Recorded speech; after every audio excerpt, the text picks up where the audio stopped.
Greetings, everybody, and welcome to Dracovin Empire. Are you ready to dive back into the world of darkness once more?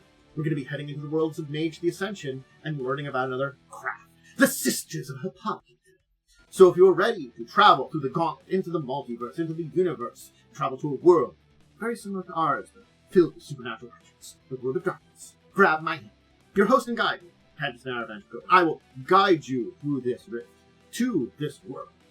Do remember to give a little bit of a tip here. Like, subscribe, ring the bell, and let me know what you think about these sisters and everything we are related to over on the YouTube side. Have you played? Alright. World of Darkness awaits. Grab my hand. We go. The world of darkness again. Alright. The Sisters of Hippolyta. Though in lots of ways a minor craft. Well, minor because anything that's not part of their traditions or technocracy tends to be minor. They are still an interesting craft to discuss, and a current member of the Disparate Alliance. But shall we learn about them? If you're going to look for some sources that can give you some information for playing them, beyond just the normal books, the M20 book does provide a good basis for things. But if you're looking for older editions that do tend to have a little bit more information, Books of Craft, Laws of Ascension Companion, the Storyteller's Companion even too, from older editions, will get you some more information. I wasn't going to show the Storyteller's Companion out of that. Maybe we'll know in it, so leaving that to show off of books. Who are the sisters? So, they're a craft, and they trace their way back to the Amazonian queen of ancient Greece. They're born from a mythical division within the Amazons over whether or not to participate in the Trojan War. The Sisters of Hippolyta became a spiritual, in some case literal, descendants of those who chose not to take part in the wars of man. They basically separated themselves out, didn't want to get into fights. Today, they don't join them with the other traditions. They basically see them as shifting forces of the unbound potential of magic and abhor the dogmatic and suppressive technocracy, and they're not willing to commit to warfare and the Ascension War. But they are ever vigilant to protect themselves in the secrecy of the So they've survived where a lot of other militant or more public crafts have died. They basically kept to themselves, kept their heads down. I'll talk a little bit about their ways of doing things, but that nature of basically taking a step back has kept them alive through all these years. They're Padagrim. Let's talk about it. Because they believe that magic not comes from an intellect, but from an instinct. Their approach to magical workings involves a holistic approach that takes into account the mind, body, and natural cycles of the physical world. Magic comes from a connection between individuals, and between individuals and the world. Forces of creation and life-giving, magic shouldn't be used for violence and aggression.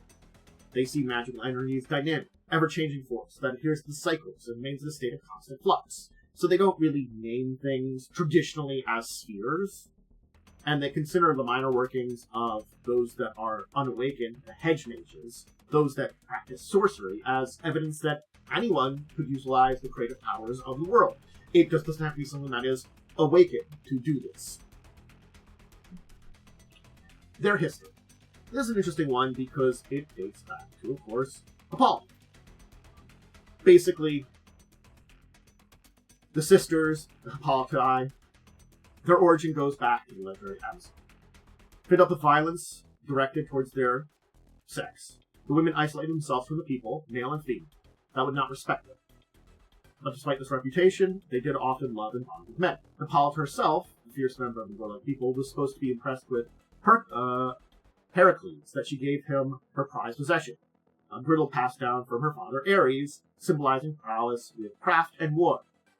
But then the hero's companion, Theseus, overcame with desire, took Hippolyta back to Athena to be his wife. The Amazons set out to retrieve her. According to the sisters' version of the legend, the warriors fought Theseus and Athenians to a standstill but failed to rescue Hippolyta. Many warriors perished, with their queen in sight but their strength fleeting. One Amazon loosed an arrow into Hippolyta's breast. The legend reinforces the core belief of bondage is anathema. If the sister gets captured, the Conclave will risk everything to win her release, even if the only possible escape is extinction. Death over slavery has been their creed since the beginning. And although they forged new fellowships, really from some myth claim, from the ashes, and bonds in these warlike societies, the option of force is always regarded as a necessary tool of peace. So they have this focus on divine feminism and the arts of life. There is actually some wonder why, over this history, they didn't merge with Verbena.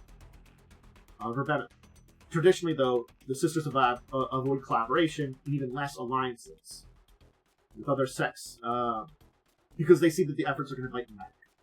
Recently, though, things have changed. As all things do, the Ascension War has left behind casualties and wreckage. And in this case, yeah, the 20th century, huge casualties, lots of wreckage, beyond the normal. It's been more than just the machinations of the traditions, or the machinations of the technocracy. So the damage to the Awakened community has had massive shifts with the 20th century. And it's also under new possibilities of gender recognition. And for the first time in millennia, the voiceless have a voice. And in response, certain forces work harder to silence the voices of those people. And so, as a group who's spent ages in seclusion, basically has become activists instead. So, yes, they've evolved from the secluded people to basically activists for those that were on situations that were similar to their own with their origin. The current affiliation with the Disparate Alliance basically marks a new step forward for them. They basically have seen that it's enough of agreement that they're not risking as much, and hence why they are going with them. They see the opportunity. Let's talk about how they are organized. So, the Sisters have three main conclaves, or groups, located in isolated regions of British Columbia, France, and Colorado. Each sister maintains an affiliation with one of these three major conclaves, even though she may also belong to smaller conclaves throughout the world. There are ones in Appalachia and the Russian steppes.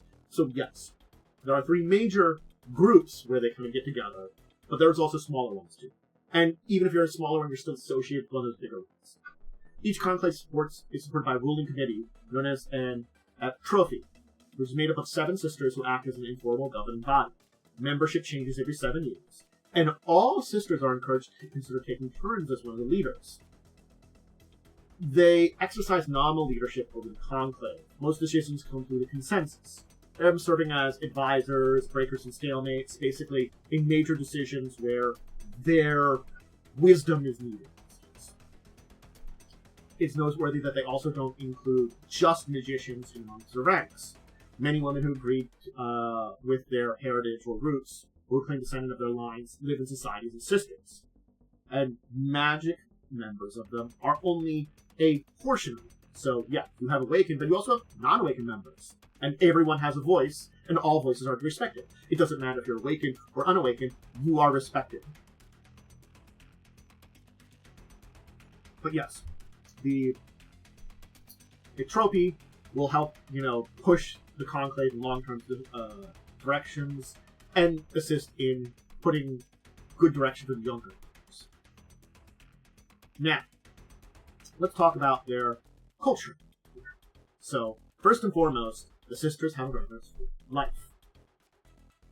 That life also must be free, not abused, not enslaved. This made of healers, liberators, advocates for women and children. Non-aggression provides them key to their group's beliefs. Defensive violence is not aggression. Mutual respect is also essential as well. Though, like most ideals, you can only uphold it as much as you can in real life. So, they are still pragmatic. It's non-aggression, but defensive of violence is there, and mutual respect. Though they are smart to know when respect is not deserved. If you're going to join a secretive society like the Sisters of Hippolyta, it's not really quick or easy. A sister might spend weeks or months getting to know a prospective initiate. Occasionally, someone's brought into a conclave for healing or sanctuary, and if their personality and philosophy fits with the sisterhood, they might decide to offer a membership. If they accept, they live in the conclave for a month. During this time, they basically learn about the good and bad elements of life within the craft. Though not really into the secrets. They're not getting into the magical side of things. They're getting into the general culture of things.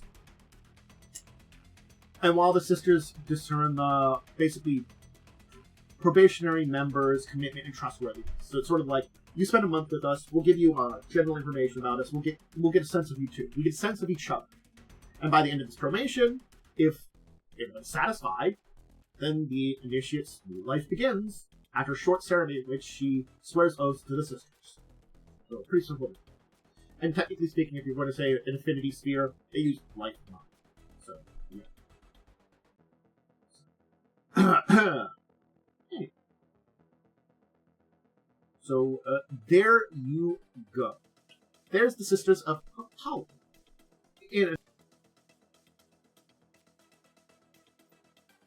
The easiest way to define them is they are a technical descendant of a old culture, but they've spread throughout the world.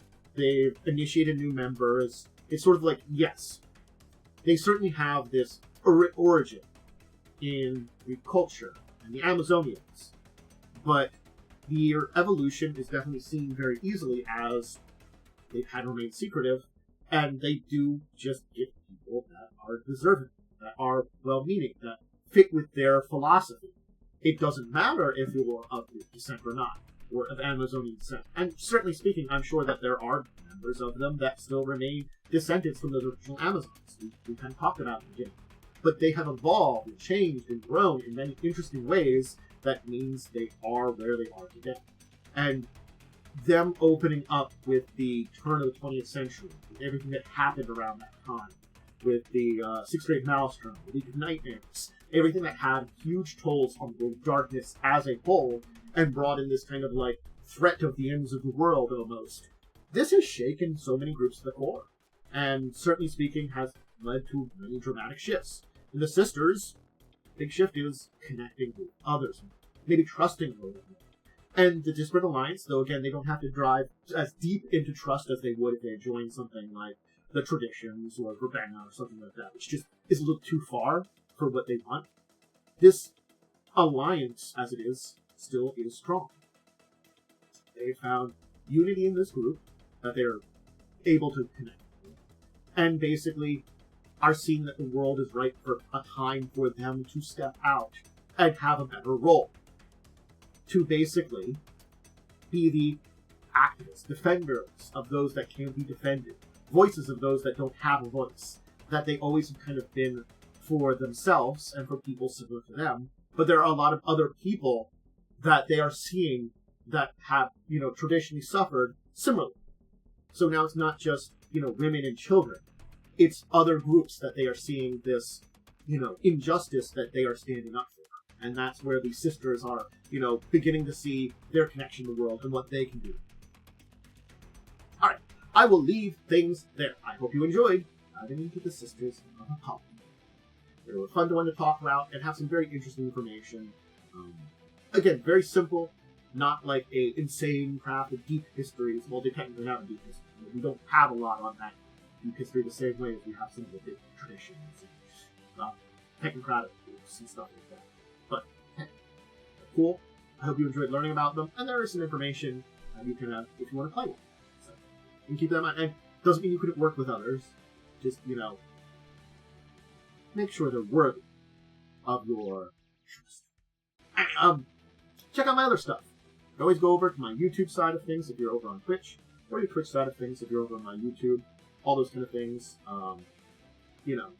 Make sure to check those out. My social media is great place to see schedules when I'm going either live on Twitch, uploading things on YouTube. That's my Discord, Blue Sky, X/Twitter, and just put some stuff over on the YouTube side of things. Let you know updates, all those kind of things, all the cat pics, life stuff. And anyway, I think that's good.